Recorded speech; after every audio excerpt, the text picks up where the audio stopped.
이 불금에 영화도 봐주시고 이렇게 남아주신 관객분들에게 인사말로 행사 시작하면 좋을 것 같은데요. 네, 정범 감독님부터 부탁드리겠습니다. 네, 이렇게 불금에 또 영화 보러 와주셔서 너무나도 감사하고요. 저희 한 채 또 많은 질문들 통해서 저희가 같이 대답하면서 소통하면서 또 같이 한 채 채워나갔으면 좋겠습니다. 감사합니다. 안녕하세요. 한채 공동 연출한 허장이라고 합니다. 반갑습니다. 영화 끝나고 시간 좀 걸렸는데도 이렇게 끝까지 저희 같이 만날 수 있도록 기다려 주셔서 너무 감사합니다. 안녕하세요. 고은 역할을 맡은 이수정입니다. 불타는 금요일에 함께 해주셔서 진심으로 감사드립니다. 네, 도경 역할 맡은 이도진입니다. 영화 재밌게 보셨길 바라면서 저희랑 또 영화에 대한 궁금한 점이나 또 소통 즐겁게 나누는 시간 됐으면 좋겠습니다. 감사합니다. 네, 안녕하세요. 안녕하세요. 네, 화면보다 실물이 더 잘생긴 배우 이주영입니다. 와주셔서 감사합니다. 제가 몇 가지 질문을 드린 후에 그 처음에 얘기 드렸던 것처럼 관객분들 적극적인 얘기들, 뭐 사소한 것도 좋고 질문도 좋고 감상평도 좋으니까 많은 얘기 부탁드리고, 그리고 이수정 배우님께서 저희 관객분들을 위해서도 추가로 갖고 오시는 굿즈가 있다고 얘기하고 있으셔가지고 소개를 한번 짧게 부탁드리겠습니다. 제가 하면 될까요? 네. 말씀해주신 것처럼 되게 가까워서 네, 분명히 안 떨면서 왔는데 되게 떨리네요. 저희 영화가 그 주택 청약을 목표로 하는 이제 행운을 바라는 영화이기는 한데, 저는 주택 청약이 행운이 아니라 행복일 거라고 좀 생각을 했던 것 같아요. 그러니까 사람들이 보통 행운을 위해서 행복을 좀 등한시하면서 사는 건 아닐까 그런 생각이 들어서 저희 영화를 보고, 그리고 저희 영화가 또 나가시는 길에 네, 오늘 정말 박장대소를 하면서 영화를 봤다라는 류의 영화는 아니기 때문에 행복을 좀 나눠드림으로써 좀 가시는 길 기분이 좀 좋지 않으실까 하면서 열심히 썼거든요. 제 손으로 손수. 그래서 나가시는 길에 키링을, 세이크로버 키링을 받아가시면 될 것 같습니다. 수량이 전관객 다 드릴 수 있는 수량인 거죠? 네, 열심히 한 120개 정도를 GV 다니면서 열심히 네. 저희가 지금 GV가 세 번째인데 개봉 후에 저희가 딱 이제 받게 돼서 너무 감사한 일인 것 같고, 말씀드린 것처럼 이제 퇴장 시에 드리니까 그 말인즉슨 끝까지 함께하지 않으시면 받을 수 없다는 것을 좀 참고하셔가지고 끝까지 함께해 주시면 너무 감사드리겠습니다. 말씀드린 것처럼 몇 가지 좀 질문을 제가 드린 후에 관객분들 좀 질문을 드리고 싶은데요. 사실 감독님이 두 분이라는 것 자체도 약간 생소하게 느끼시는 분들도 조금 있을 것 같아요. 예컨대 같이 단국대에서 공부를 하셨던 장호진이나 김대환 감독님들도 같이 이렇게 작업을 하시고, 예컨대 최근에 개봉했던 그녀에게 같은 경우도 이상철 신하가, 그리고 작년에도 개봉했었던 미싱 타는 여자들에서도 이제 공동 감독을 했던 어떤 것들인데, 그래서 좀 이따 질문을 하게 되면 두 분이 먼저 총대를 메고 적극적으로 답변을 좀 해주시는 걸로 그렇게 좀 부탁드리도록 하겠습니다. 더불어서 그 전세 사기라거나 사실 내 집 마련 같은 얘기들은 워낙 시의적절하면서도 언제든 또 이제 얘기를 하더라도 너무 늘 절절하게 와닿는 어떤 그런 소재일 텐데요. 특히 신혼부부 특별공급을 통해서 이제 뭔가 집을 이제 한 채의 집을 이제 얻고자 하는 어떤 욕망과 또 더불어서 희망도 좀 느낄 수 있는 어떤 부분들인데, 좀 어떻게 이 영화의 시작이 되었을지가 좀 궁금하더라고요. 그래서 두 감독님께서 아마 각자의 영역에 또 있으셨을 것 같기도 하지만, 이 기본적으로 시나리오의 어떤 디벨롭은 함께 이렇게 머리 맞대고 많이 하셨을 걸로 짐작이 되니 한 분이 총대를 메고 좀 설명을 해주시면 너무 좋을 것 같습니다. 네, 이야기의 시작은 정범 감독님이 이제 저희가 따로 기획을 하고 있었는데, 정범 감독님이 빌라왕 사건이나 위장 전입, 위장 결혼 이런 것들을 부여잡고 좀 되게 집중을 하고 있었어요. 그때 저는 이제 무연고 사망에 관한 다큐멘터리를 준비하다가 중간에 스탑되긴 했는데 스탑한 후에 뒤돌아보니까 정몽 감독님이 그거를 부여잡고 끙끙거리고 있는 게 보여서 저도 굉장히 관심이 있었기 때문에 같이 이제 작업을 하자고 제가 제안을 하게 돼서 그때부터 저희 보신 영화에 나오는 공간이나 인물, 시간 흐름 그리고 아주 기본적인 골조들 이런 것들을 좀 세세하게 논의해 나가기 시작했고요.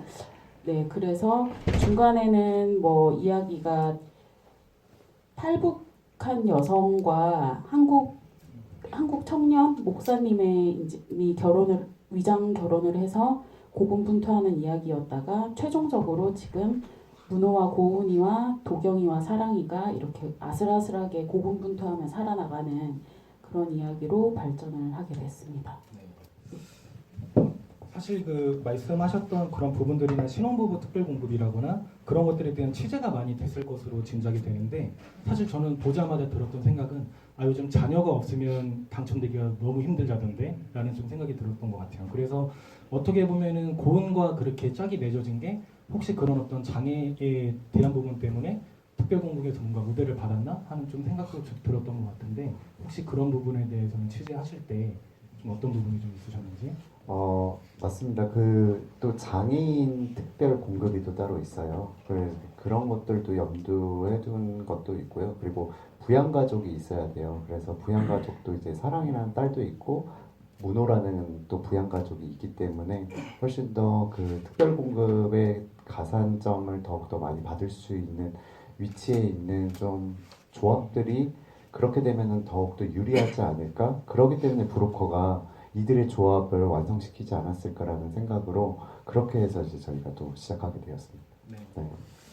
뭐 약간 또 캐스팅에 대해서도 좀 얘기를 안 해볼 수가 없을 것 같은데 이주영 배우님 사실 이렇게 익숙하진 않으셨을 것 같아요. 저도 이번 작품 통해서 처음 보게 됐는데 엠포털에 배우님을 검색하면은 육군 중사 출신이었다는 어떤 정보가 크게 뜨면서 그 중에 나왔던 그 이미지와 약간 좀 묵직했던 느낌들이 충분히 그렇기 때문이었구나라는 어떤 좀 생각이 들었는데 뭐랄까요? 좀 이 작품의 오디션을 보고 아마 참여했을 것으로 짐작은 좀 되지만 좀 어떤 매력으로 좀 이렇게 혹은 어떤 그 과정으로 한채에 좀 함께 합류하게 되셨는지에 대해서 배우님께 여쭤보고 싶어요.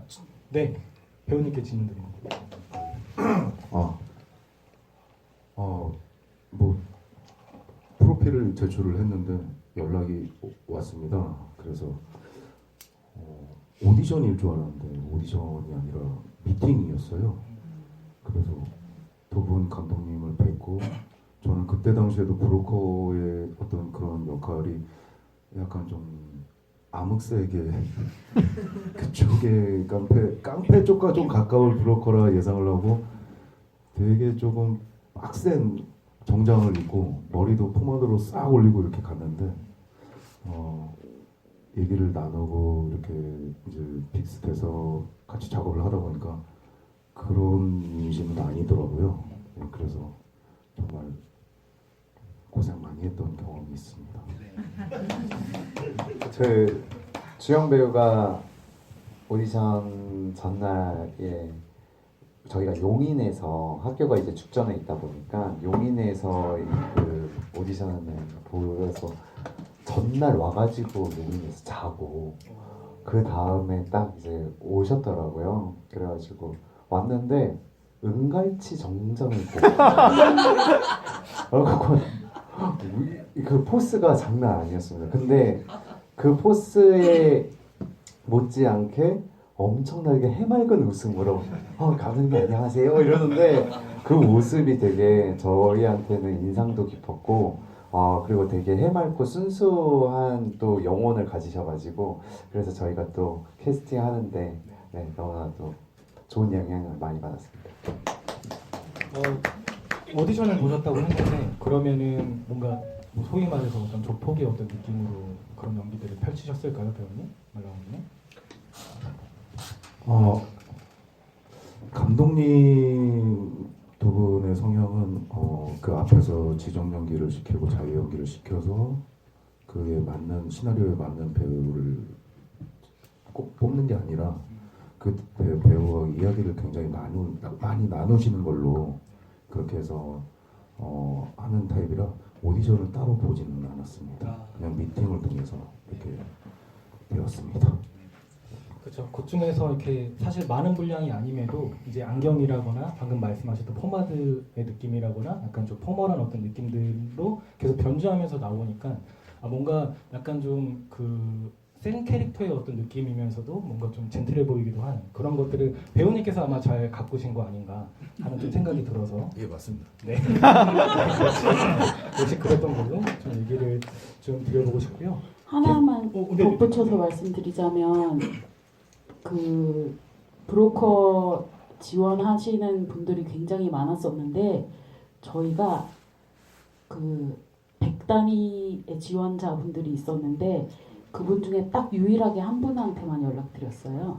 그래서 이미 거의 저희 낙점이라는 표현이 적절한지 모르겠는데 낙점된 거나 다름없었고 저희는 최종 확인하고 싶은 마음에 가까웠고 그 오디션이랑 미팅이랑 조금 헷갈리실 수 있을 것 같은데 처음 만난 사람들끼리 3분, 5분 연기 잠깐 보고 그걸로 판단하면 안 될 것 같았고 저희는 대화 나누면서 서로의 세계관이나 태도나 이런 지향하는 방향 이런 것들이 조금 어울릴 수 있을지 그런 대화하는 시간을 가졌다고 보시는 게 맞을 것 같습니다. 100대 1의 경쟁률을 뚫고 딱 낙점돼서 연락을 받으셨다고 하니까 배우님의 역량에 다시금 이제 두 팔 들어 좀 이렇게 상창을 드리고 싶은 마음입니다. 네. 그리고 이수진 배우님께도 좀 질문을 드리고 싶은데요. 사실 이제 비장애인으로서 장애인 연기를 하시게 된 어떤 셈인데 그 캐릭터를 딱 잡았던 어떤 배우님의 어떤 결이 있었을 것 같아요. 예를 들면 제가 기억나는 건 약간 입을 좀 벌리고 있었던 어떤 모습이라거나 뭐 예를 들면 또 젓가락질을 할 때 약간 좀 어설프게 하는 어떤 그런 부분들이나 그래서 인터뷰를 통해서 봤을 때는 어떤 장애인의 어떤 느낌을 내시려는 느낌보다는 오히려 초등학생처럼 그런 어떤 순진무구한 좀 느낌을 내고 싶었다라는 좀 얘기를 하셨는데 그 캐릭터의 뭔가 그 얘기 드렸던 것처럼 장애인을 연기하는 거에 어떤 부담을 오히려 떨쳐내고 난 이렇게 캐릭터를 잡아가겠다라고 했던 어떤 묘가 있을 것 같아요. 그런 부분에 대해서 좀 여쭤볼 수 있을까요?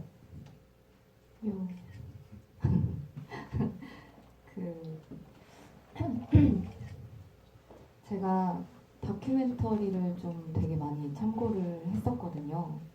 그 감독님들과 미팅하고 이야기를 하면서 고은이라는 캐릭터가 이제 이전에 있는 한국에서 그려진 그런 연기랑 좀 다른 고은이, 새로운 고은이, 그러니까 세상에 없는 고은이 캐릭터를 만들어줬으면 좋겠다라고 말씀을 하셔서 이게 무슨 말일까 좀 많이 어렵고 그래서 내가 누군가를 따라하기보다는 더욱더 내가 낼 수 있는 것들을 찾아가야겠다라고 생각이 들어서 그냥 일반 다큐멘터리를 보면서 그분들이 어떻게 뭐 하시는지를 이제 그냥 관찰만 하고 그리고 나서 이제 속으로는 고은이가 어떤 사람인지를 좀 많이 고민하고 생각했던 것 같아요. 그러니까 그 씬마다 고은이가 어떤 생각을 가질까 물론 이 씬에서 저 씬이랑 고은이가 아예 다를지언정 여기서는 고은이의 그 뇌사진을 그려가면서 고은이에게 가장 큰 자리를 차지하는 것은 무엇인지 그리고 고은이가 어떤 생각을 갖고 있는지를 막 쓰고 그걸 다 갖고 있는 상태에서 리허설이 끝난 이후에 그렇다면 고은이는 손 모양을 어떻게 할까? 고은이의 등은 어떨까? 고은이의 근육은 어떨까? 그런 식으로 계속 좀 세세하게 나눠가면서 그래서 보신 거랑 똑같이 입을 좀 벌리고 있다거나 손을 좀 이렇게 가만두지 못하거나 아니면 어떻게 가만히 있을 땐 어떻게 하는지 그리고 심지어 눈까지 그렸던 것 같아요. 고은이는 어떤 눈을 하고 있을까 하다 보니까 리허설 때 막막하고 힘들었던 게 촬영하면서는 오히려 좀 막히는 지점도 있었지만 오히려 좀 수월하게 그 장소에 놓여 있을 수 있었던 것 같아요. 그래서 신기하게 전 촬영했던 기억이 잘 안 나요. 아마 많은 분들이 공감하셨을 것 같지만 이수정 배우님의 저는 눈이 너무 모든 것들을 다 설명한다는 어떤 생각 들었던 것 같아요. 특히 그 결혼 어떤 그 사진을 찍었을 때 그 약간 말똥말똥한 어떤 눈빛이라거나 이런 것들이 뭘 하지 않더라도 그 캐릭터에 되게 몰입하게 되고 충분히 이해되는 어떤 것들을 다 던져주는 부분이 좀 있지 않나 하는 생각이 들어서 덧붙여보고요. 그리고 이도진 배우님께 또 좀 질문드리고 싶은데 도경 같은 경우는 제가 느낄 땐 너무 열심히 살려고 노력하지만 약간 무기력한 느낌도 좀 있는 것 같아요. 어떻게 보면 좀 심하게 말하면 좀 욕망이 거세되어 있다라고 얘기를 해야 될까요? 그렇기 때문에 나도 남자인데 이제 문호에게 괜찮겠냐라고 이제 막 물었던 것도 그의 어떤 그 느낌들을 보면 그 문호 입장에서도 그냥 뭐 계속 시간을 함께하면서 믿을 수 있는 거지만 이 사람이 어떤 상황이라면 충분히 그런 어떤 그 나쁜 행위는 하지 않을 것이다라는 어떤 생각도 했었을 것 같은데 좀 어떠셨을까요? 그런 부분에 좀 약간 무기력한 어떤 느낌들. 사실 이 부분은 그 이도진 그 배우님께서 연출하셨던 통잠에서도 되게 저는 비슷하게 느꼈던 부분인 것 같은데 좀 어떻게 좀 캐릭터를 잡고 연기를 하셨는지 여쭤보고 싶네요. 네, 제가 느꼈던 도경은 어떤 사건에 휘말리거나 어떤 일들이 닥쳐왔을 때 결국에는 그것들을 감내하고 감당하고 싶어 하고 책임지고 싶어 한다고 생각을 했어요. 그래서 어떤 도경의 이전의 인생을 저는 딱히 전사를 그렇게 중요하게 생각하는 편은 아닌데 도경에게 결국 남아있는 건 사랑이란 딸이거든요. 근데 엄마는 존재하지 않는. 그래서 그 사건에 있었을 때도 결국에 도경은 아빠 혼자서 딸을 책임지려는 선택을 하는 과정까지 이르렀을 때 결국에 자기에게 다가오는 어떤 것들을 밀어내려고 발버둥 치고 뭔가 피하고 싶지만 결국엔 그것들을 다 자기 삶 속에 갖고 오고 그것들을 받아들이는 인물이라고 저는 생각을 했습니다. 네. 그렇죠. 네. 저의 어떤 부분과 많은 어떤 결이 다를 수 있는 부분인데 충분히 방금 말씀하신 부분들에 대해서도 영화 보시면서 느끼지 않으셨을까 하는 좀 생각이 듭니다. 벌써 지금 한 질문씩만 돌렸는데도 15분이 지나가는 이 매직이 펼쳐지고 있는데 좀 더 시간을 좀 이제 해서 좀 진행을 할 수 있도록 하겠습니다. 이거는 그냥 좀 단순한 궁금함인데요. 영화의 뭐 일종의 미장센이라고 해야 될까요? 처음에 이제 브로커와 이제 그 문호와 그 저기 도경이 얘기를 나눌 때 재밌었던 게 앞에 바둑판이 있고 뒤에 바둑 그림이 있었던 부분이었던 것 같아요. 뭐 그거를 막 도식적으로 해석하기는 좀 뭐하지만 그냥 단순하게 여쭤보자면 원래 있었던 건지 아니면 비치한 건지 좀 궁금합니다. 저희는 뭐 미술을 따로 절대 하지 않았고요. 그냥 거기 있는 공간에 있는 것들을 그대로 했기 때문에 좀 미장센이라는 표현보다는 장면화를 그대로 했다라는 표현이 더 맞는 것 같고요. 그리고 그 바둑, 오히려 그 바둑이 있는 게 조금 인위적으로 보일까봐 뺄까 했었는데 사실은 아니다. 이건 괜찮은 것 같다. 거기에서 이제 현장에서 판단이 딱 해가지고 거기에서 그렇게 그냥 딱 찍었던 것 같습니다. 네. 그리고 그 영화의 초반부에 나오게 되는 그 옷을 사는 장면에 대해서도 되게 좀 선언적인 어떤 부분이라고 생각이 들었거든요. 예컨대 영화가 앞으로 펼쳐질 것들이 일종의 거짓이라거나 약간 편법, 뭐 좀 심하게 말하면 사기 혹은 그 자체가 또 놀이가 될 수 있는 어떤 부분들을 선언적으로 되게 보여준다는 생각이 들었어요. 더불어서 고은과 문호는 그런 어떤 연민을 통해서 할인을 받거나 무언가를 받게 되는 어떤 행위들을 그 전부터도 많이 이렇게 얻게 되지 않았을까. 좀 그런 어떤 생각이 들었는데 방금 제 어떤 그런 관점에서 그 시작의 어떤 그 옷을 사게 되는 그 부분에 대해서는 좀 뭔가 뭐 경찰놀이라거나 마지막에 석궁놀이라고 이렇게 또 연계되는 어떤 부분들도 있지만 좀 그 장면의 어떤 구성에 대해서 좀 어떻게 좀 봐야 되는지 여쭤보고 싶습니다. 그 장면은 문호랑 고은이가 아주 고은이가 어린 시절부터 단 둘이 이제 살아나가면서 생존하기 위해서 둘이 개발해낸 놀이 같은 것이라고 저희는 생각을 했고요. 네, 그렇게 생각을 했고 말까?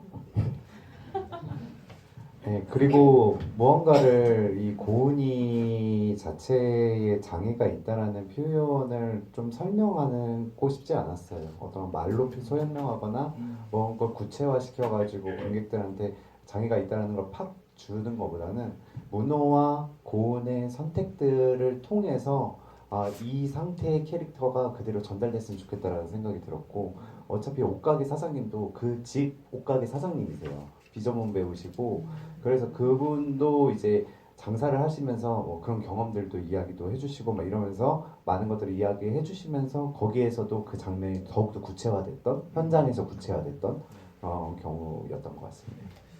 그러니까 5만 원에서 3만 원으로 이제 줄이게 되는 어떤 그거를 이렇게 득한 후에 마치 승전보를 알리듯이 뒷골목에서 호떡을 나눠 먹는 그 모습이 참 연결이 좀 재밌게 됐던 부분인 것 같아서 좀 얘기를 좀 드렸고요.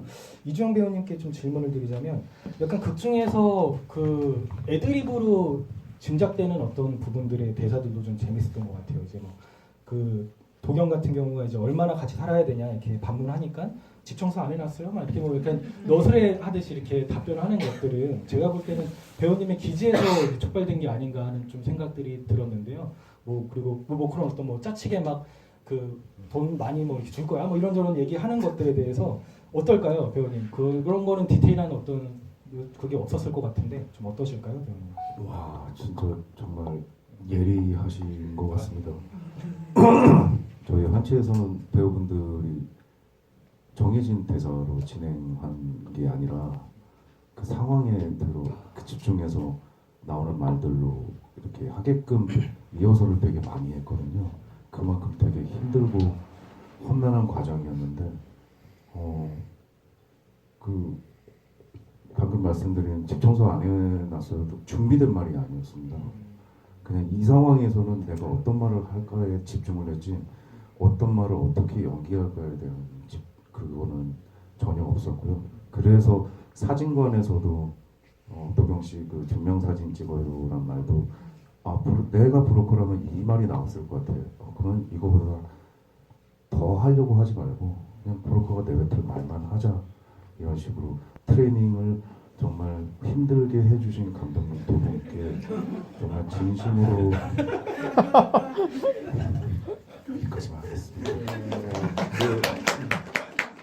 정말 저희 배우들이 고생을 되게 많이 했어요. 왜냐면 저희가 이제 마지막 리허설이 끝났을 때 시나리오를 줬을 때 제가 대사를 다 지우고 줬어요. 그래가지고 대사 숙지하지 마시고 이제 현장으로 오라 그렇게 하고, 우리 충분히 리허설 많이 했고 충분히 그 상황 속에서 우리 놓여져 있을 수 있다. 그러니까 우리는 대사보다는 대화를 해야 된다라고 이야기를 했고, 그래서 되게 주영 배우님 같은 경우는 진짜 엄청 긴장해갖고 자기가 그 연습했던 영상들을 막 카톡으로 막 카톡 하면은 주영 배우님 영상들이 막 찍어오면 막 와요. 그래가지고 그렇게 막 열심히 연습했던 우리 배우님들한테 너무나도 진짜 너무너무 감사해요. 네. 물론 배우님은 방금 얘기하신 거 약간 입을 꽉 다무셨지만 약간 좋은 어떤 기억인 걸로 얘기를 하면서 약간 대사를 씹을 수도 있었던 어떤 부분들인데, 사실 이 영화의 어떤 리얼리스틱한 어떤 부분들과 같이 어우러지기 때문에 그런 것들은 아무 하등의 어떤 의미도 없는 그런 부분이 아닌가 하는 좀 생각을 좀 드려보고요. 그리고 저는 이수정 배우님께는 약간 좀 이렇게 장난삼아 얘기를 드리자면 되게 재밌었던 게, 이제 도경이 그 과자를 이제 내주면서 뭔가 이제 너 이거 먹어라라고 하게 되는데, 보통 몽쉘이 더 잘 팔리기 마련인데 빅파이를 먹고 나서 그 다음에 또 다시 빅파이를 들었을 때 빅모모를 들었을 때 빅파이에 대한 어떤 선호가 이게 약간 배우님의 어떤 거셨는지 너무 좀 이렇게 뜬금없는 질문인데요. 좀 여쭤볼 수 있을까요, 배우님? 그건 수정의 선호였던 것 같아요. 네, 그 자리에서 사실 그것도 없었던 거죠. 네, 없었던 건데 현장에서 갑자기 이렇게 툭 하시는데 되게 빅파이를 좋아하거든요. 그리고 약간 그런 것도 있어요. 그러니까 고은이 어떤 걸 먹었을 때 이렇게 조금 먹는 거라기보단 되게 한 입에 넣고 아구작 먹을 것 같은데 되게 그 짧은 시간에 저 몽쉘을 내가 한 입에 넣어서 할 수 있을까라는 그 잠깐의 그 찰나가 있다가 이제 선호하는 이제 백파이를 넣고 이제 아그작아그작 씹고 눈치도 보고 뭔가 이 분위기를 내가 어떻게 하면 여기서 좀 살아날 수 있을까, 살아갈 수 있을까, 약간 그런 눈치를 보면서 계속 네. 존재했던 것 같아요. 네. 네. 짓궂은 질문에도 대답을 해주셔서 너무 감사드리고요. 이도진 배우님께도 살짝 짓궂은 질문을 좀 드리고 싶은데, 그 이제 새벽녘에 이제 그 블루아워 시간대 이제 밖에 나가면서 아마 대리 연락을 받은 걸로 이제 짐작이 되는데, 뭐 계속 소리가 이제 알림음이 울리잖아요. 그때 저는 개인적으로 너무 재밌었던 게 뭐냐면 핸드폰을 조작하는 방식이 한 거의 50대 이상이에요. 이거 너무 재밌어요. 이거를 한 30대의 어떤 그 행위를 좀 보기가 어렵다라는 게 너무 재밌어서 저 혼자 킥킥거렸던 어떤 부분이 있었는데, 그렇죠? 이렇게 막 탁탁탁 몰리는 것들이 그거는 뭔가 긴장에 의해서 그렇게 나왔던 건지 아니면 평소에도 그렇게 스마트폰을 활용하는 건지 좀 여쭤보고 싶어가지고요. 네. 처음 듣는 질문인데 그거는 제가 평소엔 그렇게 하진 않고요. 그 대리 기사에 대한 걸 준비를 하면서 제가 실제로 가끔씩 대리 운전을 하기도 하고 그리고 대리 기사님들을 만나면 이 모습들을 많이 지켜봤거든요. 근데 그 검지 손가락을 사용하는 이유가 그 초단위의 승부거든요. 이게 누르는 게. 그래서 엄지 손가락으로 위 아래를 커버하려면 속도가 이 범위가 안 되기 때문에 검지로 모든 곳을 누를 준비를 하고 있다 보니까 예, 그런 식으로 많이들 사용하시는 걸 보고 저도 그런 식으로 했던 것 같습니다. 네. 그렇죠. 배달업을 하시는 아마 그런 어떤 스마트폰을 활용하시는 분들도 비슷한 맥락일 것 같기는 한데, 네, 역시 짓궂은 질문에 좋은 질문 대답해 주셔서 너무 감사드립니다. 제가 몇 가지 더 질문 드리고 관객분들 질문 받을 것인데, 저희 오늘 이 어떤 그 굿즈가 또 준비되어 있으니까 질문해 주시는 분들에게 드릴 것이니까 많은 질문 부탁드리겠습니다. 어떤 분들은 이 영화에 대해서 되게 불친절하다고 생각하시는 분들도 좀 많을 것 같고, 왜 좀 더 충분히 보여줄 수 있었을 것 같은데 보여주지 않았느냐라고 따지는 분들도 점점 있을 것 같기도 해요. 뭐 예컨대 그 주영 배우님께서 얘기했던 어떤 독서를 이제 펼쳐낸 다음에 밖에서 문호와 도경이 얘기하는 것들은 오히려 카메라는 그 고원의 옆에서 비추면서 이제 돌려지지 않는 어떤 것들이라거나, 그 도경의 매형으로 이제 언급되는 분들도 결국 나오지 않게 되는 어떤 부분들이 좀 있고, 뭐 특히 대리 손님과 이제 싸웠던 어떤 장면들에 대해서도 보여주지 않은 채 카메라는 그대로 멈춰 있죠. 네, 뭐 그런 것들이나 도진 누나와 이제 그 고은이와 이제 아이들이 뭔가 소개받거나 할 수 있는 것들도 과감하게 쳐내고 그냥 이제 아쿠아리움이나 그런 데에서 이제 뭔가 교호하게 되는 그런 식으로 연결을 되어 있어요. 그래서 혹자는 말씀드렸던 것처럼 좀 더 보고 싶다, 그런 것들에 대해서 감정이 연결이라거나 이런 부분에서 좀 더 들어갔으면 좋았을 텐데라는 어떤 생각이 있었을 텐데, 근데 그거는 감독님들의 결단일 수밖에 없었을 것 같아요. 일종의 선택과 집중이었을 것 같은데, 그런 어떤 기준을 삼았던 거는 좀 어떠셨을까요? 이런 거는 충분히 보여줘야겠다? 아니다. 저희가 가장 중요하게 생각했던 지점이 뭐였냐면요. 좀 저희가 도전해보고 싶었던 게 있었어요. 그게 뭐였냐면 어떠한 이야기와 서사로 시나리오대로 편집을 하는 거를 좀 넘어서 우리 영화는 공간의 영화이기 때문에 공간에 대한 편집을 해보면 어떨까? 그러니까 공간으로서 편집을 하면서 인물들이 놓여있는 상황들을 그냥 보여주고 그것들을 계속해서 충돌하고 또 생략이 되고 비약이 되고, 그랬을 때 관객들은 과연 어떻게 생각하실까? 라는 걸로 저희가 조금 더 실험을 해보고 싶었었어요. 그러면은 그런데 이제 저희들도 그런 부분들이 되게 불친절하고 이해가 안 될 것 같은 부분들도 있다라고 생각이 들었지만, 그게 또 채워 넣는다고 해서 또 좋아지는 건 아니다라는 판단도 또 들었기 때문에 저희가 그런 부분들은 상당히 이제 생략을 해나갔고, 그러면서 저희가 또 발견하고 좋았던 거는 그 공간이 주는 또 그 서스펜스가 좀 있었어요. 그 긴장감이나 이런 것들이 훨씬 더 느껴질 수 있게 하는 호흡들을 만들 수 있는데 훨씬 더 좋았고, 그런 부분에서 어쩌면 이 공간이라는 이제 문호의 이제 교도소 같은 공간에 문호가 딱 그냥 있게 되는 거잖아요. 그래서 그 공간이 사실 교도소라고 보면은 교도소이지만 어쩌면 내면의 공간일 수도 있다라는 생각을 조금 하게 되었습니다. 그래서 그거를 우리가 설명하면서 교도소에 간 이유를 알려주면은 그게 보이지 않기 때문에 그렇게 우리가 한번 덜어내고 공간으로 문호를 이동시켰을 때 어떨까라는 생각을 하면서 편집을 했던 것 같습니다.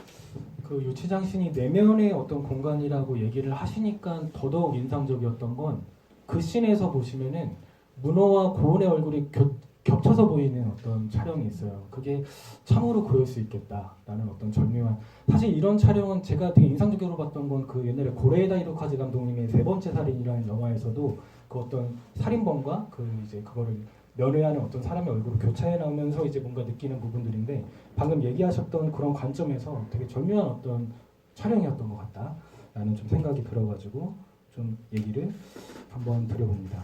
좀 더불어서 사실 그런 어떤 불친절하게 느낄 수 있는 어떤 부분들과 편집도 아무래도 같이 연결될 수 있는 부분일 텐데, 저는 2번을 영화 봤는데 계속 이해가 안 됐던 부분이, 그 처음에 대리기사님과 싸우고 나서 다음날 또 블루아워 시간에 문호가 밖으로 뭔가를 들고 나간 다음에 그 다음 편집이 바로 이어지는 건 아침에 빨래를 털고 같이 밥을 먹는 걸로 이어지게 되는데, 그런 것들은 과연 그럼 문호가 무엇을 했었을 것인가 라는 어떤 반문이 좀 들게 되는 부분이고, 뭐 예를 들면 이거는 충분히 설명 안 해도 이해될 수 있지만 그 문호가 어떤 밤길을 걸으면서 카메라는 멈춰있고 전화를 거는 어떤 부분들도 이거 그럼 어떤 사람에게 전화가 가닿는 것인가, 그런 것들이 묘하게 이제 생략되어 있는 부분들이 있어요. 방금 충분히 얘기는 해주셨지만 어떤 그런 편집에 대해서도 조금 얘기를 해주시면 좋을 것 같아요. 저희는 그 장면화하고 현장 촬영 진행 같이 공동으로 하고 편집하면서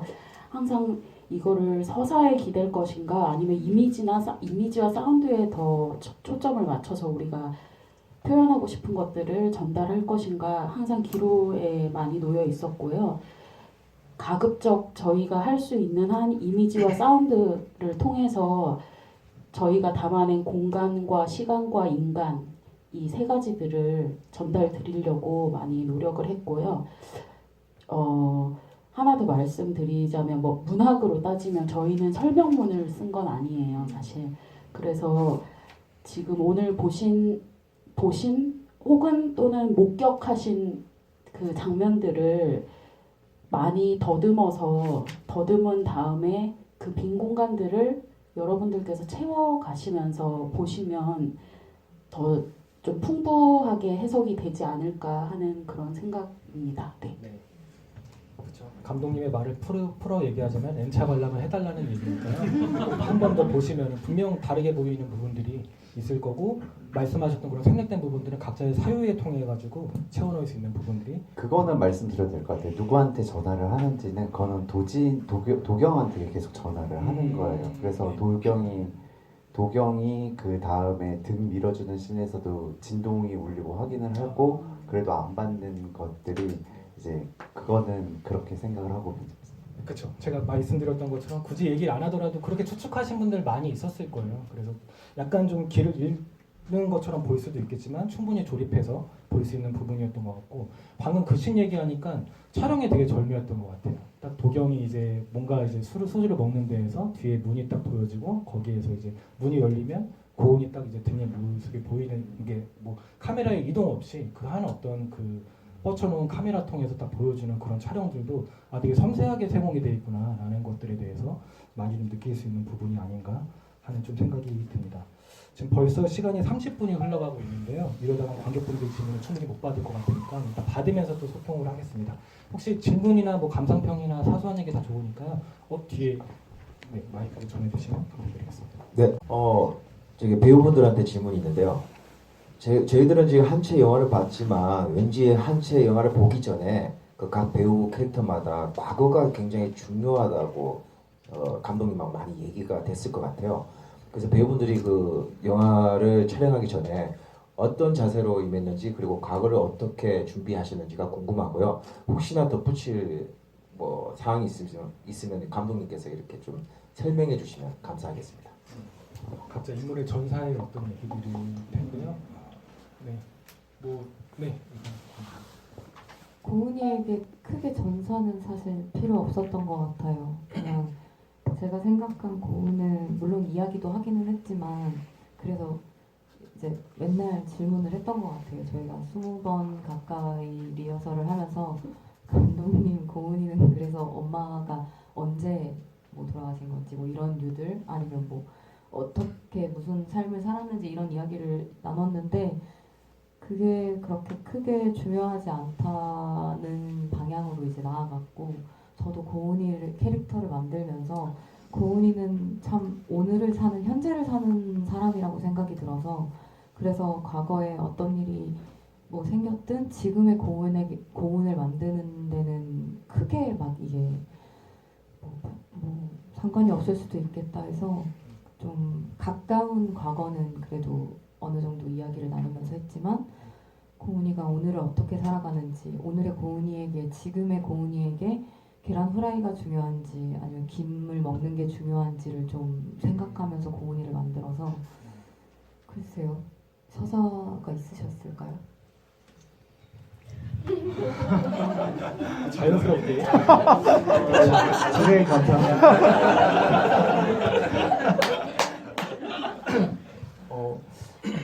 저도 뭐 비슷한 생각은 그 전사가 현재 어떤 제 연기에 영향을 미치는 전사가 있어야 한다고 생각하는데, 그래서 저는 도경이의 그 대본에 나와 있는 결과물들을 추측으로 전사들을 이제 만들었어요. 이제 내 연기에 직접 도움될 것들만 이제 영향 받을 것들만 생각해 보니까 저는 일단 누나랑 불우한 가정 환경을 겪었을 것이고 누나가 엄마였을 것이라고 추측을 했고요. 그래서 나한테는 누나가 엄마고 누나의 속을 많이 썩였을 것이고 그리고 그런 가정 환경을 지나면서 무얼 하나 어떤 아까 무기력함에 대한 그런 것도 저도 동의를 하는데 뭐 하나 열정적으로 어떤 뚜렷하게 성과를 내온 삶이지 아니었을 거라고 제가 생각을 했고요. 그 삶은 저와도 비슷하다고 느꼈던 부분이고 저랑 도경과의 교차점을 계속 찾으려고 하면서 끝끝내 가장 중요했던 거는 결국에 제가 어떤 여인과 이제 실수를 했고 아이는 태어났는데 그 여인은 떠나버렸지만 도경은 떠나지 못했다. 그리고 그 아이를 내 곁에 두고 내가 정말 훌륭한 아빠는 못 될지언정 아빠가 없는 아이로 키우고 싶어 하진 않는 인물일 거다. 네, 이런 정도의 어떤 전사들을 저는 부여잡고 하려고 했습니다. 네. 근데 말씀을 듣는데 문호의 전사겠다라는 생각이 너무 많이 드는 것 같아요. 되게 좀 뭐 딸을 갖고 있기도 한 어떤 부분도 있고 약간 그 중에서 얘기를 뭔가 하면 불리할 것 같은 얘기가 나오면 자꾸 쳐내버리는 어떤 방식도 되게 비슷하다는 어떤 생각이 들었는데 방금 말씀하신 게 문호의 전사와도 되게 비슷하게 좀 맥락이 좀 있지 않을까 하는 생각이 들어서 좀 얘기를 드려봤고요. 그러면 이주영 배우님께는 그 전사라기보다는 그것도 약간 재밌었던 것 같아요. 그 가족 사진을 계속 종용하는 어떤 것들이 이게 정말 공짜니까 좀 약간 안 돼 보였기 때문에 그랬을 수도 있겠는데 굳이 뭐 몇 번이나 이렇게 계속 할 필요가 있었을까? 뭐 이런 어떤 생각이 드는데 이거는 애드립이었다기보다는 뭔가 감독님과의 어떤 얘기가 있었을 것 같은데요. 왜 종용을 했을까요? 예, 그거는 키워드여서 이제 어느 정도 해야 되는 맥락의 부분이었고요. 그 가족 사진이 어떻게 보면 제가 그 대사를 왜 내뱉어야 되냐라고 생각을 했거든요, 정말. 그러면 이 가족은 그렇게 저한테는 중요치가 않아요. 제 욕망에 대해서는. 근데 이 어차피 찍는 거 같이 찍어 놓으면은 생각보다 더 큰 평수를 더 얻을 수 있다는 생각을 했어요. 혹시라도 말라 안 될 수도 있겠지만 있으면 한번 써보지 뭐 하는 생각으로 내던 게 있었습니다. 그래서 불편하지만 되게 편하게 나왔던 것 같아요. 네, 예. 좋습니다. 그거에 대해서 한 번만 드려요. 그때 사실은 그게 키워드가 있어서 그래서 가족 사진을 찍는데 문호는 안 한다였는데 문호 배우님이 상당히 늦게 받으시는 거예요. 그걸요. 지영 배우님 계속 주는데 그래서 지영 배우님 거기서 이제 그래도 그 키워드가 있으니까 하려고 더욱더 밀어붙였던 게 기억이 납니다. 이게 또 하나 더 붙이자면 그 결혼 사진 찍는 고은이 딸을 보면서 문호가 심기가 굉장히 불편한 상태인데 옆에서 약간 염장 지르게 하려고 그랬던 의도 살짝 있습니다. 네. 그 염장이 있었기 때문에 세상에서 가장 숙연한 돼지코가 나오지 않았나 이런 생각이 들어가지고 좀 덧붙여보고요. 그리고 그 게스트분들 이거 혹시 좋은 와닿는 질문하신 분들에게 하나씩 이제 드릴 것이니까 꼭 질문 받으시면 저희 이 질문은 내가 이거 드려야겠다 꼭 생각 한 번만 해주세요. 네, 그럼 다음 질문 또 받도록 하겠습니다. 혹시 없으실까요? 네, 저 일단 중간에 계시는 안경 쓴 남자분께 드리겠습니다. 그 다큐멘터리를 준비하시다가 만들으셨고 그리고 또 이 대사보다는 대화 그 분위기에서 그런 걸 이렇게 강조하셔서 그런지 굉장히 몰입이 되고 정말 다큐멘터리처럼 굉장히 재밌었고 그리고 아까 말씀 그 장면을 공간을 보여주고 거기에서 서스펜스 그리고 그거에서 생각을 조합을 하고 그냥 뭐지 하다가 이런 그 과정들이 굉장히 많았고 필요했고 다큐멘터리 다 너무 재밌어서 다 이 큰 조합도 너무 좋았고요. 그 서스펜스 뭐 예를 들면 그 살던 집이 갑자기 그 어느 장면에서 다른 부동산 아줌마 와서 보여준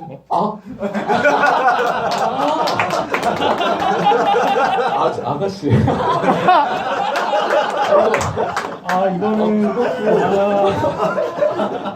그것도 정말로 서스펜스 같은 느낌도 있고 그런 느낌을 굉장히 많이 받아서 끝에 뭐 감옥도 좋았고 그 농장도 좋았고 굉장히 이거 너무 완벽한 영화라고 좀 그런 느낌이었고요. 질문은 중간에 이제 그 창문을 사소한 건데 창문을 자꾸 여는 게 2번이나 나오는데 왜 그걸 이렇게 추운데 왜 여시는지도 궁금하고 또 하나는 그 도경의 누나가 이제 애기들이랑 같이 나오는데 도경 애기도 나오죠. 그 대화가 너무 자연스럽고 재밌고 이건 진짜 엄마랑 자식인 것 같은데 진짜 그런 건지 그런 게 좀 이번엔 다른 비밀 알려드릴게요. 그 도경이 누나 아들은 여기 정범 감독님 아들이고요. 이제 초등학생이 돼서 그때보다 많이 성장을 했대요. 어린이가 됐다고 하고 그 여자아이는 또 도경이의 실제 딸이에요. 둘이 동갑이에요. 그래서 그 아빠들이 가급적 현장에서 숨어 지내면서 촬영을 진행을 했습니다. 그래서 그 도경이 누나의 자녀들은 아닙니다. 네, 그리고 그 창문 질문하신 거는 촬영적인 면이 좀 있어서 정범 감독님 대답.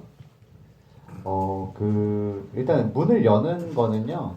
저희 어머니와 아버지가 맨날 아침마다 일어나시면 문을 겨울이건 여름이건 맨날 문 열고 환기를 시키시려고요.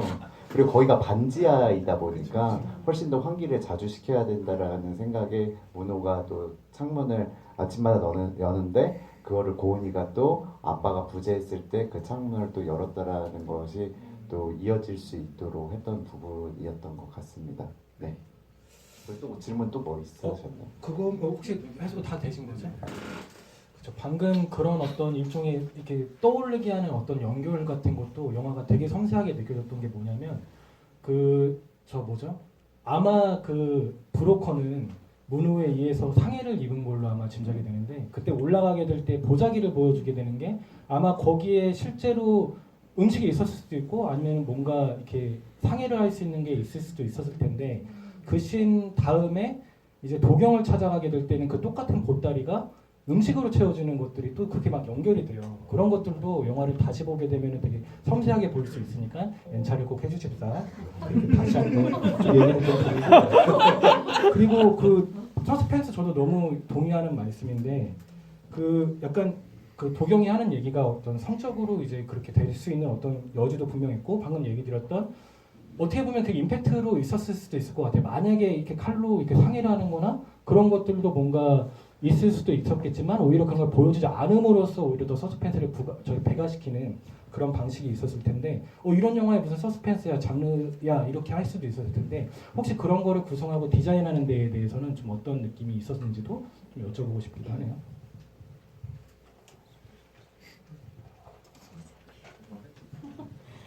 저희 아까 서사랑 이미지와 사운드 이 사이에서 계속 고민을 하면서 촬영을 했다는 말씀을 드렸는데요. 그 빈 곳에는 두 가지 옵션은 두 가지 옵션이 사실 있었고요. 저희가 촬영은 실제로 다 진행을 했는데 편집에서 굉장히 많은 논의와 고민을 했고 그 장면이 저희 영화의 호흡이나 그리고 5분의 배우분들 그리고 전체 영화의 흐름에 전혀 도움이 되지 않는다. 그렇게 판단을 해서 그 부분은 과감히 생략을 했는데 그 생략을 하는데도 대단히 많은 용기가 필요해서 정말 오랜 시간 고민하고 생략을 하게 됐습니다. 네. 그 아까 아이들 얘기도 나왔지만은 그 도경이 누나의 집을 떠났을 때 그 아드님께서 괜찮을 거야 하고 왔을 때 저는 묘한 되게 좀 뭐랄까 좀 위로를 받았던 것 같아요. 그때 딱 그냥 이렇게 짧게 하는 어떤 부분인데 참 아드님 잘 생각이 들어가지고 그 애들이 있었던 장면들에 나왔던 장면들은요 진짜 다 돌발 상황이에요 사실은요. 왜냐면 아이들한테 디렉팅을 준 건 하나도 없고요. 원래 그냥 촬영하기 전에 미술하고 있다가 그냥 촬영을 했는데 애들이 난입을 했고 그거를 이제 그대로 배우들이 그냥 받아버린 거예요. 받아서 했는데 근데 우리 너무 이거 못 쓸 수도 있으니까 안전하게 그래서 애들을 다른 데로 보내고 또 안전하게도 찍어 놓은 것들이 있는데 결국은 저희가 테이크를 결정할 때 이거 너무 괜찮을 것 같다 해가지고 그렇게 해서 됐습니다. 그쵸. 아드님이 2번 난입하고 그리고 또 따님이 또 마지막도 난입하면서 약간 너무 어떻게 될 건가 막 이렇게 생각하게 되는 부분도 좀 있었던 것 같습니다. 네, 그럼 다음 관객분 한번 또 받겠습니다. 괜찮아요. 저 마이크 금방 드리겠습니다. 그 중간중간에 그 암흑신이 들어갔는데요. 중간에 보다가 되게 답답하다. 어떡하지? 스토리상 제가 막 이게 몰입이 돼서 답답했을 쯤에 꼭 깜깜한 씬이 계속 중간에 주입됐는데 그게 저 같은 관객을 만드시려고 일부러 하신 건지. 그렇게까지 조직적으로 생각하지는 않았고요.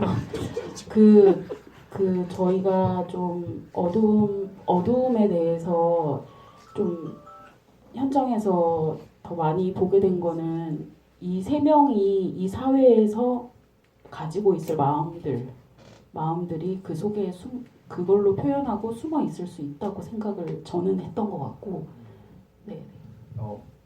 그 촬영적으로서는 어둠에서 빛으로 가는 과정을 좀 더 보여드리고 싶었어요. 그래가지고 처음 시작할 때도 고은이가 이거 여관문을 열고 들어갔을 때도 얼굴이 보이다가 갑자기 완전 어둡게 보이는 것들도 이들의 상황들이 더욱더 어둡고 그리고 빛으로 가는 과정들을 조금 더 표현하고 싶었던 마음들이 좀 있어가지고 그래서 과감하게 어두운 부분들을 넣고 빛을 켜지는 부분들을 정확하게 보여드리려고 했었던 게 저희 의도가 좀 있었습니다. 네. 또 하나 궁금한 게 저 영화의 영어 제목을요. 그 빼앗았다는 의미가 그 사기를 같이 도모하긴 했는데 뭐 그렇게 해서 청약에 당첨이 됐지만 내가 갖지 못하고 남에게 준 걸 빼앗겼다는 의미였는지 아니면 삶의 그 주 환경에 있었던 그 환경을 빼앗기고 새로운 환경으로 옮겨갔다는 의미였는지. 영어 제목은 물리적인 의미로 짓지는 않았고요. 저희가 한채라는 한국어 제목은 공간에서 접근해서 지었고 더 베레프츠라는 그 영어 제목은 사실 원래 동사인데 s랑 더를 붙여서 약간 대명사처럼 만들었거든요. 근데 고은이랑 문호랑 도경이 이 세 명을 지칭하는 걸로 저는 생각을 하고 논의해서 정리를 했는데 상실한 사람들 이런 인간적인 접근으로 지었어요. 네네네. 제목 같은 경우는 오히려 집이라는 단어가 들어가서 너무 재미없었을 것 같아요. 한 채라는 게 너무 좀 절묘하게 잘 지었다는 어떤 느낌도 들고, 저는 또 받아서 얘기하자면 한 켠이라는 생각도 되게 많이 드는 것 같아요. 어떤 좀 배 한 켠을 계속 내주는 어떤 사람들의 어떤 얘기라는 점에서도 제목이 되게 적절했다라는 좀 생각이 들어가지고 좀 얘기를 드려보고요. 네, 또 질문을 그럼 받아보고 싶은데요. 좀 더 시간이 걸리시나요? 저희 이거 프랭클린 다이어리 25,000원 고가의 거거든요. 오늘 11,000원보다 더 비싸요. 2배 이상의 호가하는 것이니까. 예, 좋습니다. 노트 때문에 그런 건 아니에요.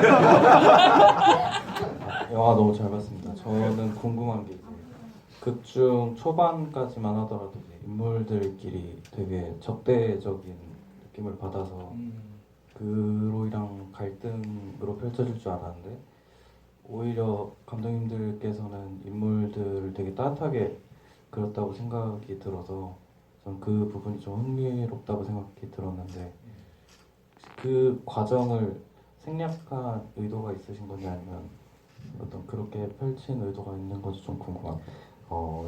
그 저랑 허선 감독님이랑 했던 것 중에 그냥 가장 잘했다라고 생각하는 게 저희는 등산씬이거든요. 사실은 그 등산씬을 일단은 먼저 로케이션을 갔다 왔어요. 석성산을요. 그 용인에 있는 석성산인데, 저희가 어떠한 아파트 단지를 찍기 위해서 올라간 게 아니라 등산씬의 이제 시나리오에서 가족이 되어지는 거는 등산하고 비슷할 수 있겠다라는 생각을 되게 많이 느꼈어요. 그래서 힘들면 기다렸다가 같이 쉬어가지고 쉬면서 같이 뭐 나눠 먹고 또 같이 올라가지고, 그런 과정들이 등산하는 거와 비슷하다라는 생각이 들어가지고, 이 두 가정이 만났을 때 그의 뗀뗀함은 그 등산을 하면서 풀어지지 않을까라는 또 생각들도 있었기 때문에 저희가 등산씬을 넣으면서 갔는데, 갑자기 이제 로케이션 갔다 왔고 연락이 온 거예요.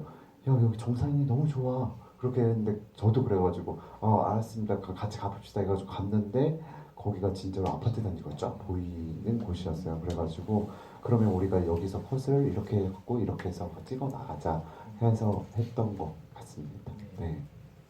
그렇죠. 그런 따스함의 것들이 뭐 굳이 또 고레르카즈 감독님의 제목을 변주하자면 그렇게 가족이 된다라고 얘기를 하고 싶고, 어떤 문호가 도경에게 주는 도시락이라거나, 그리고 또 같은 집에서 이제 좀 떨어져 있지만 잠을 자거나 식사를 하는 어떤 것들이 되게 말씀하셨던 어떤 따뜻함의 것들을 계속 이제 쌓아가면서 마지막에 이들이 정말 가족이 될 수 있겠구나라는 어떤 생각으로도 좀 이어지는 부분이 있는 것 같고, 저도 아까 얘기하셨던 암전 너무 인상적이었던 게, 그 문호가 이제 깜빵에 이제 들어가고 나서 이제 고은이 이제 아빠를 찾으면서 암전된 후에는 이제 도경의 집이 빠지는 걸로 이제 이어지는 그런 것들은 너무 절묘한 편집인 것 같다, 구성이다 라는 좀 생각이 들어서 얘기를 한번 드려보고, 그리고 저도 그 수정 배우님께 좀 질문을 좀 드리고 싶은데, 약간 좀 결론적인 얘기일 수도 있지만, 문호는 결국 집은 못 얻었지만 고은을 구원이라는 말이면 좀 건방질 수 있겠지만 그렇게 될 수도 있다는 어떤 생각이 들었던 것 같아요. 그래서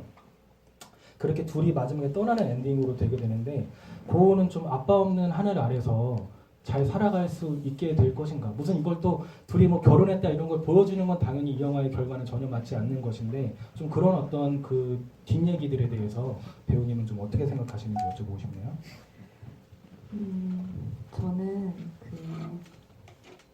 아까도 말씀드렸다시피 고모는 현재를 사는 사람이라고 생각하는데, 그거랑 별개로 저라는 사람이 되게 좋아하는 말 중에, 사람 마음이 과거에 있으면 되게 후회를 많이 하고 미래에 있으면 불안하고 현재에 있어야지 가장 행복하다고 하는 말을 되게 좋아하는데, 고은이 딱 그런 게 아닌가 싶어요. 그래서 아빠가 이 세상에 없고 나랑 같이 있지는 못하더라도 고은은 현재에 있기 때문에 굉장히 씩씩하게 잘 살아가지 않을까라는 생각도 하고, 그리고 거의 끝날 때쯤에 제가 막 메모했던 것 중에 하나가, 고은이 되게 잘 살았으면 좋겠다. 왜냐면 저도 고은을 떠나보내기 얼마 안 있으면 떠나보내야 했기 때문에, 그래서 고은이가 앞으로 어떤 삶을 살아갈까 하면, 다른 인터뷰에서 했었는데 어느 순간은 독립해서 잘 살아가지 했을까? 꼭 도경이랑 백년해로는 안 하고 저는 약간 그렇게 생각했던 것 같아요. 감독님들이랑 막 그런 얘기를 하진 않았지만 저 혼자는 충분히 고은이가 그렇게 살아갈 수 있겠다. 네, 만약에 같이 살면 사랑이랑 많이 싸우면서 살았겠구나. 네. 그 놀이라는 게 아까 얘기 드렸던 것처럼 소꿉놀이도 그렇고 단순한 어떤 부녀의 그런 어떤 놀이처럼 보이다가도 마지막에 그 경찰놀이라는 어떤 그 얘기를 하는 문호의 씬에서는 많이들 약간 절절하게 보셨을 것 같아요. 그렇게 약간 변주되고 쌓아가는 어떤 방식들이 이 영화는 되게 좀 비범한 부분들이 있다는 생각이 들어서 일단 좀 얘기를 좀 드려보고요. 더불어서 이도진 배우님께도 질문을 좀 드리고 싶은데 그 브로커의 회유가 중간에 들어가게 되잖아요. 그래서 이제 어떤 회유를 이제 당하게 되는 어떤 부분인데, 근데 문호에게 얘기하는 4억에 대한 얘기는 굉장히 합리적인 얘기예요. 아니, 돈이 없는데 그러면 어떻게 해야 되느냐라는 어떤 좀 생각도 듣게 됐거든요. 근데 분명 그때 고뇌하는 듯한 어떤 모습도 보여지고 했는데 그 어떤 심리 상태에 대해서는 좀 어떻게 좀 바라봐야 되는 어떤 것인지 좀 여쭤보고 싶습니다. 저희가 그 촬영을 하기 전에 촬영이 좀 중단되고 굉장히 오랜 시간 동안 막 회의를 감독님들과 막 배우들이 모두 얘기를 막 하면서 과연 도경이가 이런 제안을 받았을 때 어떤 합리적인 그런 이기심이 들거나 또 이기심을 뛰어넘으려는 어떤 그런 노력들에 대한 그 생각이 안 날 수 없을 것 같다는 제가 의견을 냈었는데 그 의논 전에는 사실 도경이가 그냥 그거를 아무렇지 않게 그냥 뭐 그 브로커의 제안을 어떤 자기의 이익과 연결을 아예 시키지 못한다는 식이었거든요. 근데 그렇게 의견을 나누고 나서 이제 사업까지 연결이 되는 걸 봤을 때는 도경이가 분명히 고민을 했었다고 생각을 해요. 그 4억이란 것도 사실 이 사람들 안 보면 그만이고 내가 그냥 혼자서 다 하고 뭔가 나만의 이익을 취할 수 있는 것들에 대한 고민이 어떤 그런 전화들과 고은이와의 시간 속에 있었다고 생각이 드는 것 같습니다. 그렇죠. 그런 것도 딱 잘라 보여주지 않고 이게 어떤 식일까라는 것들을 이렇게 관객들로 하여금 생각하게 하는 어떤 연출도 되게 세련되고 좀 이렇게 능동적으로 관객을 만드는 어떤 방식들이 아닐까 하는 생각이 듭니다. 지금 시간이 1시간이 가까이 되고 있는데 불금이기 때문에 내일 괜찮으시죠? 좀더 여유있게, 왜냐면 아직 이게 더 남아있습니다. 남아있기 때문에 질문을 해주시면 또 이렇게 저희 드릴 수 있으니까요. 질문. 네, 저희 끝에 분 이제 이것 때문에 드시는 것들은 아니신 걸로 해서 드리도록 하겠습니다. 네, 달력이 갖고 싶어서 들었습니다. 그 영화를 보면 사운드가 되게 제 생각에 겹치는 장면들이 꽤 있었거든요. 예를 들어 브로커 사무실을 처음 갔을 때 왁자지껄한 소리가 들린다든지 감옥 면회를 갔을 때 새 지저귀는 소리가 끝까지 계속 막 났거든요.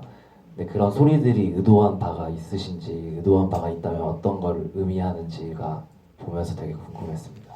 그 왁자지껄한 소리는 그 유튜브에서 나는 소리였습니다. 그 처음에 유튜브를 도경이가 이렇게 틀어주면서 거기에서 나는 소리였고요. 그래서 그거는 굳이 빼지 않아도 되겠다라는 생각이 들었고요. 그리고 새는 진짜 그 교도소에 갔는데 새 집이 있었어요. 그래서 그들의 한 채를 저희가 부술 수는 없잖아요. 그래서 저희가 새 소리를 있는 상태에서 저희가 그래도 이거 그냥 가자.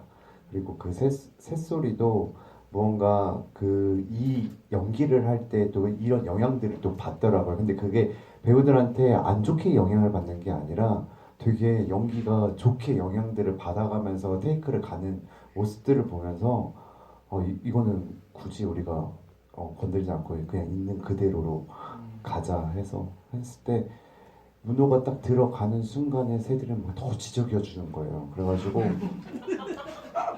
이거다. 이거 괜찮겠다. 라고 생각이 들어서. 근데 그때 되게 많이 슬펐어요. 여기서 이제 새들이 같이 또 계속 짖어주었을 때 촬영자도 그때 엄청 슬퍼가지고, 그거는 어쩔 수 없었습니다. 네. 인물들의 대사를 다 먹어버리는 이 지적임이 정말 인상적이었던 것 같아요. 그래서 마치 뭐 그 순간에 회개하거나 막 과거를 반추하거나 하는 어떤 은유로서의 그런 새소리는 절대 아니었을 걸로 짐작되고, 그렇다고 그걸 삽입했을 리도 만무한데 결국 우연의 어떤 것으로 너무 절묘했다는 생각이 좀 드는 것 같습니다. 네, 그러면 이제 두 번째 질문으로 이렇게 드리도록 하겠습니다. 질문하는데 제가 좀 떨리는데요. 다른 내용에 관해서는 많은 분들이 질문을 해주셨던 것 같고, 저는 그냥 제목의 형체라고 그래야 될까요? 영화가 시작할 때는 좀 한채라는 저 제목이 빨간색에 비슷한 이렇게 딱 눈에 띄었는데, 포스터에는 오히려 조금 더 정갈하게 보인다고 할까요? 그래서 두 개를 다르게 하신 점이 어떤 이유가 있는지 궁금합니다. 너무 현실적인 대답 드려서 죄송한데요. 포스터는 홍보 마케팅의 영역이고요. 타이틀은 저희가 했습니다. 네. 그것도 있습니다.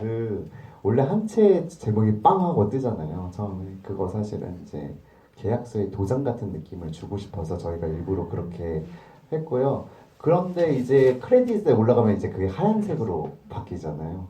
네, 그게 이제 좀 이들의 삶이 이제 그 인주가 조금씩 말라서 조금 보였다라는 의미를 조금 담으려고 저희가 거기서 야, 빨간색으로 할까 하얀색으로 할까 막 이러면서 고민 되게 많이 했었거든요. 근데 여기는 근데 누나 그 하얀색으로 하는 게 맞는 것 같아. 영화는 시작되었으니까 막 하면서 막 서로 농담하면서 막 그렇게 했는데 네, 그런 의미들을 저희가 넣으려고 조금 했던 것 같습니다. 네, 좋습니다. 네, 또 질문 혹시 없으실까요?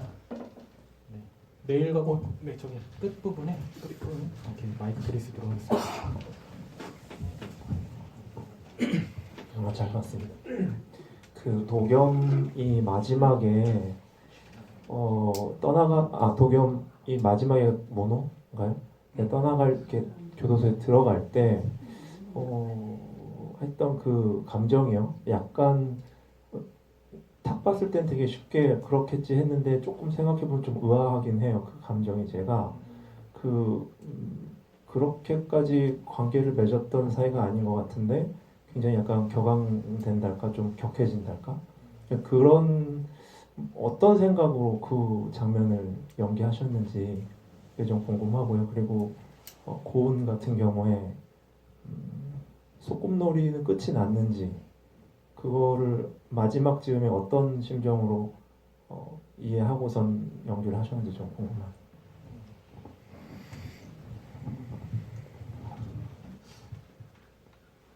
제가 그때 느꼈던 감정은 이제 경찰놀이가 언제 끝나는 거야라고 물어보는데 대답이 없고 고은이가 그냥 잘 가 그러는 거예요. 그런 것들에서 그냥 저였을지도 모르고 제가 그냥 좀 감정적으로 이렇게 훅 이렇게 해서 최대한 참으려고 했어요. 네, 드러내지 않고 싶었는데 네, 최대한 참은 모습이었던 것 같은데 네, 사실은 문호랑 도경이 거의 비슷하다고 저는 느끼는 것 같아요. 그래서 문호를 보면서 되게 위안도 많이 얻었을 거라고 생각도 들고 너무 비슷하게 보이니까 그 문호에게 남은 어떤 그 마지막 희망 같은 자녀를 그래도 네, 내가 끝까지 책임져야겠다 뭐 이런 여러 가지 감정들이 들었던 것 같습니다. 그렇죠. 그거에 대해서 혹자는 약간 감정의 비약이 아니겠느냐라고 물으실 수도 있을 것 같기는 한데, 근데 영화에서 쌓여져 왔던 결들을 돌이켜 생각하면은 충분히 그럴 수 있다. 또 포도농장의 어떤 그 문호의 뒤를 이어서 이제 하게 되는 그런 부분들도 뭐 실질적으로 뭔가 그런 걸 더 생각할 수 있게 만드는 걸 수도 있고 그렇기 때문에 네, 그렇습니다. 그 다음에 질문이 예 맞습니다. 네. 고은이의 소꿉놀이는 아빠가 끝났다고 할 때까지 끝난 게 아니라 저는 그래서 계속 소꿉놀이도 하고 경찰놀이도 하고 그러고 있다고 생각을 했고요. 그 장면을 찍을 때 너무 힘들었어가지고 그죠? 힘드셨죠? 그래서 사진도 있어요. 둘이 창밖을 보면서 이제 각자 같은 공간에 있는데 각자 바깥을 보면서 되게 착잡해하는 그런 뒷모습의 사진이 있거든요. 그래서 그 장면이 저희가 한 7테이크를 갔는데 이제 고은이 어떤 마음일까를 이제 7번에 나눠서 이제 좀 표현했던 것 같아요. 그러니까 크게도 아빠를 붙잡았다가 아빠 뭐 잘 가라고도 해봤다가 뭐 되게 세세하게 감정들을 나누면서 이렇게 저렇게 하면서 가장 고은이다운 모습들을 좀 해봤고 그게 이제 감독님들이 편집하시면서 이렇게 선택해 주신 게 아닌가. 그죠? 맞습니다. 그 저희 영화에서 테이크들이 그 배우들한테 얘기했을 때 우리는 NG가 없다. 테이크만 존재하고 그러니까 연기를 컷하기 전까지는 연기를 멈추지 마라. 끝까지 해라. 어떤 돌발 상황이나 위험한 상황이 펼쳐지지 않는 이상은 무조건 끝까지 해라라고 했고요. 그래서 유일하게 테이크 중에 마지막 테이크를 쓴 게 교도소 씬의 고은이에요. 그 테이크들이 거의 마지막 테이크들은 거의 안 쓰고 그 어떤 건 앞에서 처음 했던 테이크가 좋은 것들이 또 쓰고 중간에 했던 거 테이크를 쓰고 그렇게 해서 했는데 이것만큼은 마지막 테이크가 너무나도 좋아서 그건 됐어요. 저 한 마디만 할게요. 그래서 N차 관람을 하시면 그때 고은이 눈이 굉장히 팅팅 부어 있는데 그게 이제 거의 마지막 즈음이라 좀 그런 것도 있지 않을까.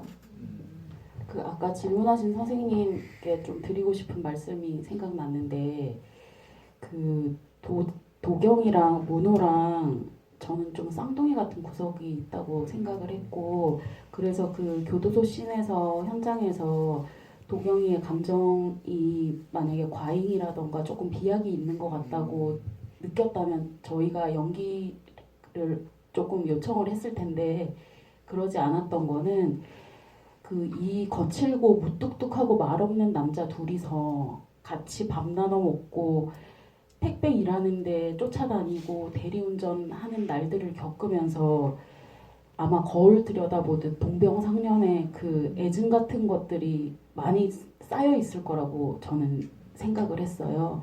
그래서 사람이 내가 눈물 날 줄 몰랐는데 왜 이 순간에 눈물이 이렇게 나지? 네, 이런 정서를 저는 도경이한테서 많이 발견을 했기 때문에 그래서 그 부분에서 저는 도경이가 그렇게 반응하고 표현하는 게 조금 적절하지 않나 하는 생각을 그때 했었습니다. 네. 그래서 저희가 이 영화 이야기할 때 저희는 부로맨스라고 해요. 그래가지고 부로맨스가 아니라 부로맨스 아버지들끼리의 그 교류, 감정의 교류, 그 정신적 교류가 말하지 않아도 서로들을 관찰하면서 느껴지는 그런 것들이 있었을 거라고 생각을 하고 있습니다. 그 뜬금없는 질문인데 아까 이주영 배우님께 그 마지막에 문호의 어떤 일격을 받았을 것 같기도 하다라는 어떤 생각이 들었는데 혹시 그런 촬영이 있었을지 궁금해요. 왠지 그것들도 찍었을 수도 있겠다는데 쓰지는 않았겠지만 혹시 뭐 그런 부분이 좀 있으면 여쭐 수 있을까요? 그런 말해도 되나요? 편한 대로 하십시오. 관객과의 밀당을 어떻게 하는지 보겠습니다. 정말 예리하십니다. 많이 있었습니다.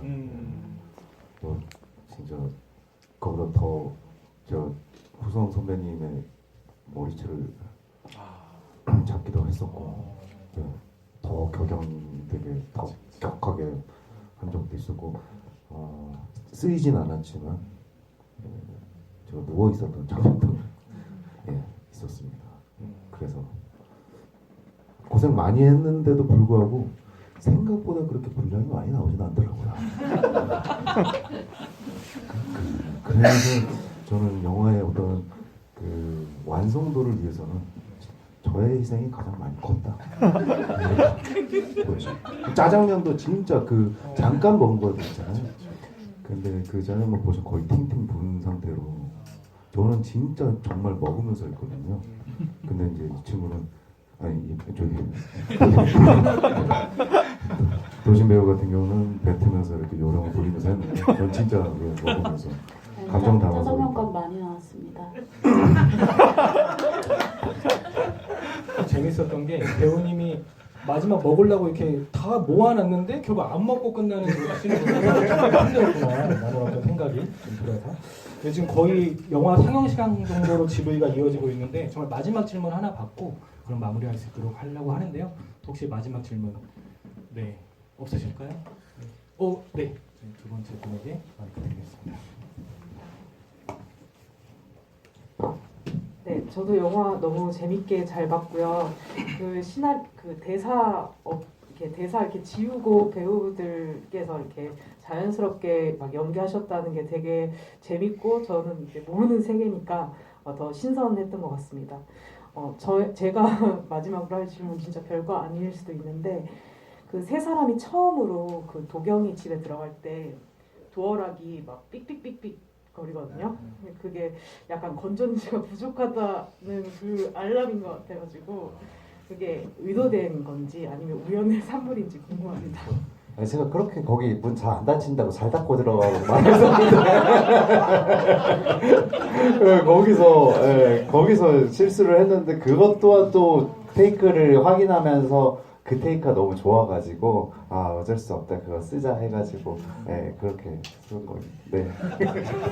마무리하기에 딱 깔끔한 어떤 질문이 너무 좋다는 생각이 들고요. 진짜 1시간 지금 20분이 가까이 되어 있는데 거의 나가지지 않으시고 이렇게 함께 해주셔서 너무 감사드립니다.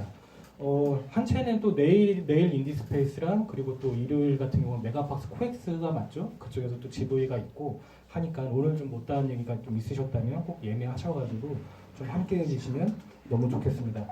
저는 사실 이 영화가 약간 일종의 계보의 어떤 한 축을 또 담당하고 있다고 생각이 드는 게 저는 이 영화 보면서 옛날에 그 이정우 감독님의 바보선언이라는 영화가 있었습니다. 이제 불황자들이 다니면서 이제 뭔가 뭐 이런 얘기는 좀 뭐하지만 어떤 창녀와 함께 같이 이제 한 가족이 되는 어떤 얘기들을 그린다는 점과 더불어서 또 이제 또 이름도 같은데 박정범 감독님의 무산일기 같은 영화도 너무 많이 생각나더라고요. 이렇게 어떤 무산계급의 어떤 사람들이 뭐 탈북자의 어떤 얘기도 들어가게 되는 부분들이 있는데 그걸 되게 리얼리스틱하게 담아냈다는 어떤 점에서 계보를 이어가는 한 채가 좀 아닐까 하는 좀 생각이 들어서 좀 얘기를 드려보고 더불어서 처음에 얘기했던 것처럼 그 이도진 배우님께서는 또 이제 연출을 하셨어요. 그것도 공동 연출로 하신 걸로 알고 있고 똑같이 이제 단국대에서 공부하시면서 진행을 하셨는데 배급사가 확정이 됐으니까 아마 제가 볼 땐 조만간 또 만나볼 수 있지 않을까 하는 생각 들고 또 정범 감독님께서 촬영 감독으로 또 임했기 때문에 이 작품의 어떤 촬영의 결과 되게 많이 비슷하다는 느낌도 많이 받으실 거예요. 그래서 꼭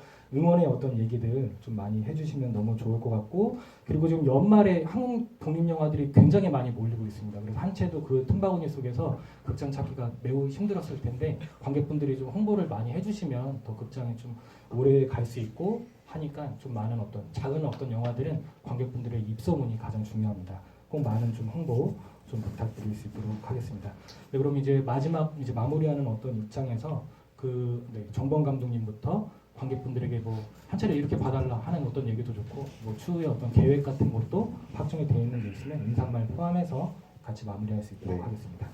이렇게 또 와주시고 또 GV도 들어주시고 또 이렇게 함께 해주셔서 너무나도 감사드리고요. 오히려 이렇게 이야기를 하면서 더 한 채가 잘 지어지는 것 같아요. 그 한 채라는 작품이. 그래서 여러분들도 각자만의 한 채를 잘 지어 나가셨으면 좋겠고 돌아가시는 길 또 안전하게 또 집에 귀가해 주시길 바랍니다. 감사합니다.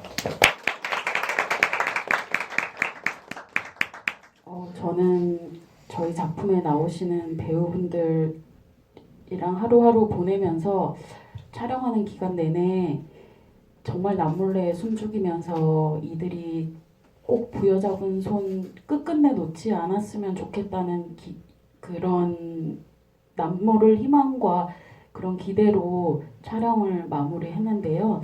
여러분께서도 돌아가시면 그 붙잡고 있는 손 한 번 더 잡아주시는 그런 하루하루 지내셨으면 좋겠습니다. 감사합니다.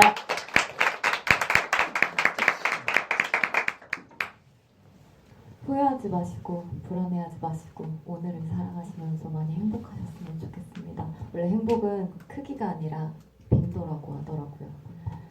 네, 자주 행복하세요. 감사합니다.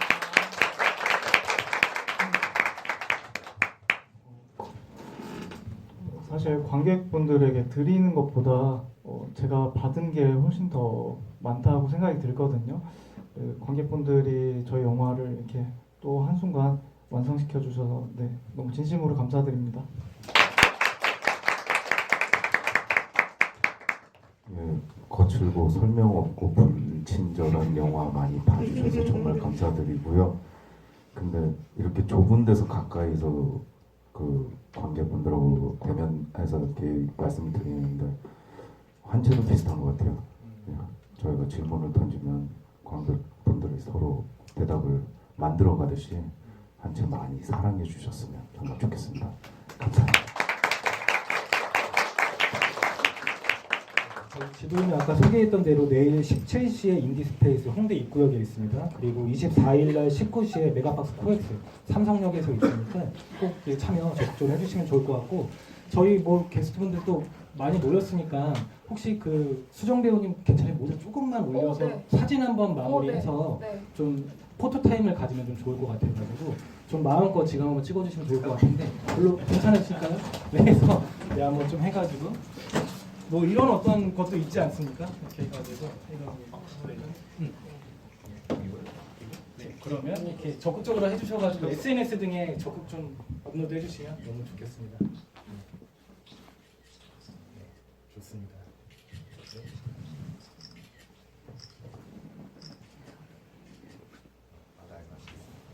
감사합니다.